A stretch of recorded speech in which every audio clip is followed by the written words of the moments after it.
রাত্রিবেলা রোজ রোজ রুটি তরকারি খেয়ে খেয়ে একঘেয়ে হয়ে গেছে? তাহলে একবার অবশ্যই ট্রাই করুন এই অসাধারণ স্বাদের বিয়েবাড়ি স্টাইল চিকেন কিমা চানা। আমি কথা দিচ্ছি, একবার বানালে বাড়ির সবাই বারবার বানাতে বলবে। তো এই কিমা চানা বানানোর জন্য প্রথমে যে উপকরণটা লাগছে সেটা হলো কাবুলি চানা, যেটা আমি দুপুরবেলা গরম জলে ভিজিয়ে রেখেছিলাম। আপনারা যদি লাঞ্চের জন্য বানাতে চান তাহলে ওভারনাইট ভিজিয়ে রাখবেন। দেখুন, জলে ভিজিয়ে রাখাতে চানাগুলো সুন্দরভাবে ফুলে গেছে। আর একটা প্রধান উপকরণ হচ্ছে চিকেন কিমা। আপনারা চাইলে চিকেনের বদলে মাটন কিমাও নিতে পারেন। আমার বাড়িতে যেহেতু মাটন খুব একটা কেউ খায় না, তাই জন্য আমি এটা চিকেন কিমা দিয়েই বানিয়েছি। একটা প্রেসার কুকার নিয়ে তার মধ্যে দিয়ে দিচ্ছি প্রথমে ভিজিয়ে রাখা কাবুলি চানাগুলো। তারপর দিয়ে দিচ্ছি ওতে জল আর পরিমাণ মতন নুন দিয়ে প্রেসার কুকারের ঢাকনা বন্ধ করে 3 থেকে 4টে সিটি দেব। তো সিটি পরে চানাগুলো সেদ্ধ হয়ে গেছে, কিন্তু আমরা এটাকে খুলবো না ঢাকনা, এটা রেখে দিয়ে নিজে থেকে প্রেসার রিলিজ হতে দেব। অন্যদিকে আমরা একটা মশলা বানিয়ে নেব। কি কি উপকরণ নিচ্ছি একবার বলে দিই। নিয়ে নিচ্ছি কিছুটা পরিমাণ মৌরি, 4 থেকে 5টা লবঙ্গ, 1 চামচ গোটা জিরে, 1 ইঞ্চি মতন আদা, একটা গোটা পেঁয়াজ ডুমো ডুমো করে কেটে নিয়েছি, 2টো দারচিনি, 10 থেকে 12 কোয়া রসুন, 2টো কাঁচা লঙ্কা, এটা আপনাদের স্বাদ মতন দেবেন, আর নিয়ে নিয়েছি কয়েকটা এলাচ।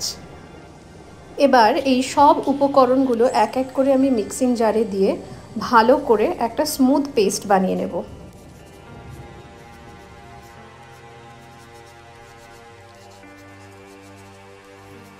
আমাদের কিমা চানার মশলাটা একদম রেডি হয়ে গেছে, এটা আমি আপাতত রেখে দিচ্ছি সাইডে। অন্যদিকে কড়াইতে নিয়ে নিচ্ছি বেশ কিছুটা পরিমাণ সাদা তেল। তেলটা গরম হলে তার মধ্যে দিয়ে দেব কয়েকটা তেজপাতা, একটা দারচিনি, একটা বড় কালো এলাচ, 1 চামচ মতন গোটা জিরে দিয়ে ভালো করে মশলাটা একটু তেলে নাড়াচাড়া করে নেব। এবারে তেলের মধ্যে দিয়ে দিচ্ছি একটা ফাইনলি কুচো করা পেঁয়াজ, এবং পেঁয়াজটা ততক্ষণ ভাজবো যতক্ষণ না একটা হালকা গোল্ডেন ব্রাউন কালার আসে। আমাদের পেঁয়াজটা ভাজা হয়ে গেছে। এবার এর মধ্যে দিয়ে দিচ্ছি চিকেনের কিমাটা, দিয়ে ভালো করে আবারও তেলের মধ্যে নাড়াচাড়া করব। কিছুক্ষণ নাড়াচাড়া করার পর এর মধ্যে আমি দিয়ে দিচ্ছি স্বাদ মতো নুন আর সামান্য পরিমাণ হলুদ দিয়ে ভালো করে মাংসর সঙ্গে নুন আর হলুদটা তেলের মধ্যে নাড়াচাড়া করব। কিছুক্ষণ নাড়াচাড়া করার পর দেখব মাংস থেকে হালকা জল ছাড়ছে, তো সেই সময় আমি দিয়ে দেব কাশ্মীরি লঙ্কার গুঁড়ো রঙের জন্য।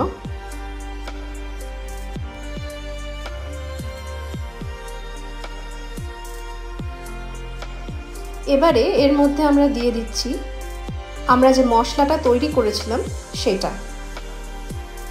তারপর মাংস আর মশলাগুলো সব খুব ভালোভাবে কষাতে থাকবো এবং দেখব আস্তে আস্তে যে এই মাংসর থেকে জল ছাড়ছে।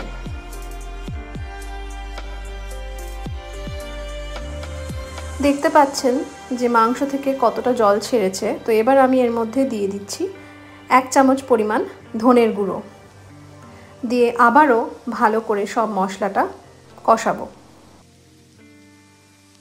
যখন দেখব ভালো করে কষানো হয়ে গেছে তখন আমি এর মধ্যে দিয়ে রাখবো সেদ্ধ করা কাবুলি চানাগুলো। তো যেই জলটায় আমরা চানাটা সেদ্ধ করেছিলাম সেই জলটা সমেতই আমি এখানে দিয়ে দিচ্ছি। তো যেহেতু ওই জলটা মধ্যে নুন দেওয়া ছিল, তো নুনটা খুব আন্দাজ করে দিতে হবে, নইলে কিন্তু নুনটা বেশি হয়ে যাবে। তো আমাদের কাবুলি চানা অলমোস্ট রেডি। নামানোর আগে দিয়ে দিচ্ছি কুচনো ধনেপাতা আর সামান্য পরিমাণ কসুরি মেথি পাতা।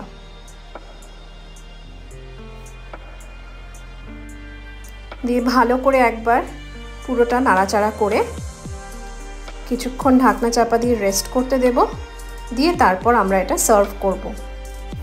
তো এই চিকেন কিমা চানাটা আপনারা রুটি, কুলচা, নান যে কোনো কিছুর সঙ্গেই খেতে পারেন, খুবই সুস্বাদু লাগবে। আমাদের চিকেন কিমা চানা রেডি হয়ে গেছে।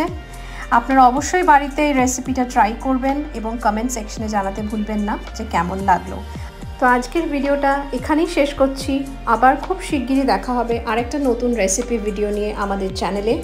তো টিল দেন আপনারা সবাই সুস্থ থাকবেন এবং ভালো থাকবেন। Bye bye.